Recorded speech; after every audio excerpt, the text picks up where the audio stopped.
Hello everyone. I hope आप सबके exam की तैयारी काफ़ी हद तक अच्छी चल रही होगी। तो आज यहाँ पे हम लोग कुछ इंपॉर्टेंट चीज़ डिस्कस करने वाले हैं दैट कौन कौन से ऐसे टॉपिक है जो आपके एग्जाम के पॉइंट ऑफ व्यू से बहुत ही इंपॉर्टेंट कंसिडर किए जाएंगे और जिनको आपको बिल्कुल भी स्किप नहीं करना है। ठीक है, सबसे पहले अगर देखें हम ऑर्गेनिक केमिस्ट्री के अंदर, तो ऑर्गेनिक केमिस्ट्री के अंदर जीओसी एंड एरोमेटिसिटी यहाँ पे पिछले 5 सालों का इवेल्युएशन किया गया है।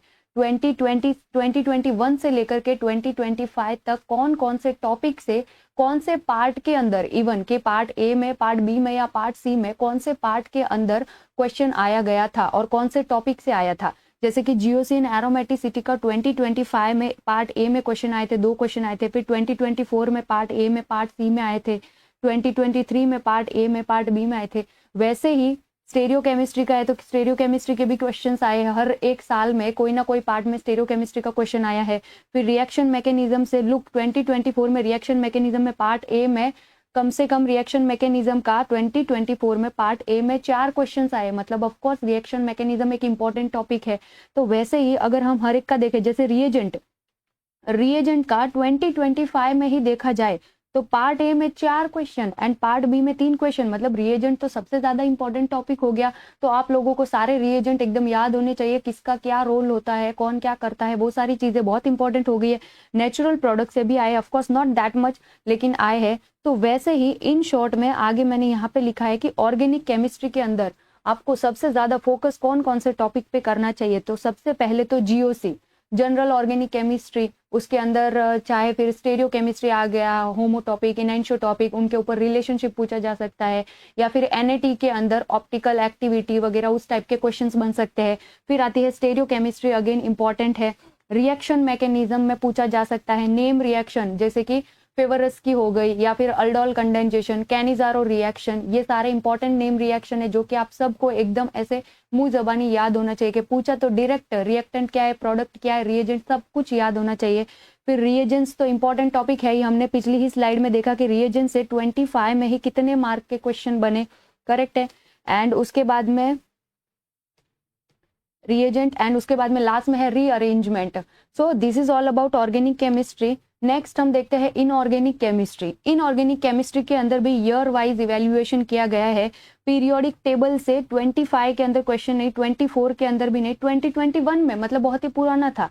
फिर chemical bonding, of course chemical bonding important है। केमिकल बॉन्डिंग का पार्ट ए में, बी में और सी में, तीनों के अंदर केमिकल बॉन्डिंग का लास्ट ईयर क्वेश्चन आया था। उसके बाद में 24 में भी आए हैं, 23 में भी आए, 22 में भी आए। मतलब केमिकल बॉन्डिंग यहाँ पे बहुत ही ज्यादा वेटेज रख रहा है in inorganic chemistry. Main group chemistry से भी क्वेश्चन बनते हैं। फिर ट्रांजिशन मेटल से 2024 में 4 मार्क के ट्रांजिशन मेटल से क्वेश्चन आए हैं। मतलब of course it is important topic. Organometallic तो इंपॉर्टेंट है। Bio inorganic, the whole bio inorganic is very much important.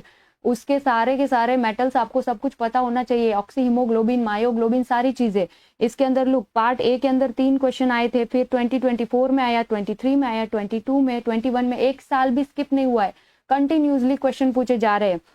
तो इनऑर्गेनिक केमिस्ट्री का भी इन शॉर्ट अगर देखा जाए तो कौन कौन से टॉपिक इंपॉर्टेंट है, तो यहाँ पे केमिकल बॉन्डिंग हो गया, शेप ऑफ द कंपाउंड हो गया, यहाँ पे हाइब्रिडाइजेशन पूछा जा सकता है। केमिकल बॉन्डिंग के अंदर आपको एमओटी से क्वेश्चंस बन सकते हैं। फिर main group element, S and P block element, transition metals के अंदर डी ब्लॉक एलिमेंट्स जो भी है वो सब इंपॉर्टेंट रोल रखते हैं। ओएमसी पूरी की पूरी इंपॉर्टेंट है। ओएमसी के अंदर आपको मैग्नेटिक मोमेंट या फिर माइक्रोस्टेट, इस टाइप के क्वेश्चंस बनने के पूरे चांसेस है। उसके बाद में बायो इनऑर्गेनिक केमिस्ट्री तो पूरी की पूरी इंपॉर्टेंट है। वैसे ही नेक्स्ट अगर हम फिजिकल केमिस्ट्री का देखें तो ये फिजिकल केमिस्ट्री का पूरा इवैल्यूएशन है 5 सालों का, पिछले 5 सालों का, कि फिजिकल केमिस्ट्री में कौन से टॉपिक से कितने क्वेश्चन आए हैं। लाइक पार्ट ए में, बी में और सी में बेसिक मैथ से क्वेश्चन आते हैं। जैसे 2025 में बेसिक मैथ से बहुत क्वेश्चन आए थे। उसके बाद में stoichiometry, atomic, gaseous and liquid and solid, तीनों के तीनों स्टेट्स इंपॉर्टेंट है। तो वैसे ही फिजिकल केमिस्ट्री का देखिए कौन कौन से इंपॉर्टेंट टॉपिक है, तो बेसिक मैथ से बहुत क्वेश्चन बने हैं, एटॉमिक एंड मॉलिक्यूलर स्ट्रक्चर से क्वेश्चंस बनते हैं। तीनों स्टेट बहुत ज्यादा इंपॉर्टेंट है फिजिकल की, तो तीनों स्टेट के बारे में आपको पता होना चाहिए। फिर थर्मोडाइनेमिक्स हो गया, केमिकल एंड फेज इक्विलिब्रिया हो गया, electrochemistry, chemical kinetics and spectroscopy. Chemical kinetics में आरएनएस इक्वेशन, ऐसे कुछ भी क्वेश्चंस बन सकते हैं, ठीक है। तो यस, दीज आर द, ये है हमारे 6 स्टूडेंट जो कि टॉप 10 के अंदर आए थे, करेक्ट है। तो अगर आप लोगों को भी इन लिस्ट में आना है, टॉपर्स की लिस्ट में अगर आप लोग भी आना चाहते हैं तो please join our new batch, champions batch को आप ज्वाइन कर सकते हैं। तो आप लोग भी वहां पे हो सकते हैं, आपका भी पोस्टर हो सकता है, आप भी टॉपर्स की बैच में हो सकते हो, ठीक है। एंड ऑफ कोर्स जिस किसी के भी पास में IFAS का ऐप नहीं है तो जल्दी से जल्दी डाउनलोड कीजिए, बिकॉज आपको ऐप के अंदर ही बहुत सारी चीजें आपको फ्रीली मिल जाती है। जैसे कि आपको प्राइम क्लासेस मिल जाते हैं, आपको वहां पे PYQs मिल जाते हैं, पिछले बहुत सारे सालों के एग्जाम के पेपर के PYQs मिल जाएंगे आपको, प्रैक्टिस क्वेश्चन अलग से मिलते हैं, PYQ को छोड़ के आपको प्रैक्टिस क्वेश्चंस मिलेंगे, फिर पेपर का एनालिसिस, टोटल पेपर का एनालिसिस A B C सारी चीजें आपको मिल जाएगी इजीली, एग्जाम का सिलेबस मिल जाएगा, एग्जाम का pattern, cut off and many most. तो बहुत सारी चीजें आपको IFAS के ऐप के ऊपर भी देखने को मिलेगी। तो जल्दी से डाउनलोड कीजिए, लॉग इन कीजिए और ये जो भी फ्रीली अवेलेबल है उसका पूरा लाभ उठाइए। फिर yes, so thank you so much, that's it about it.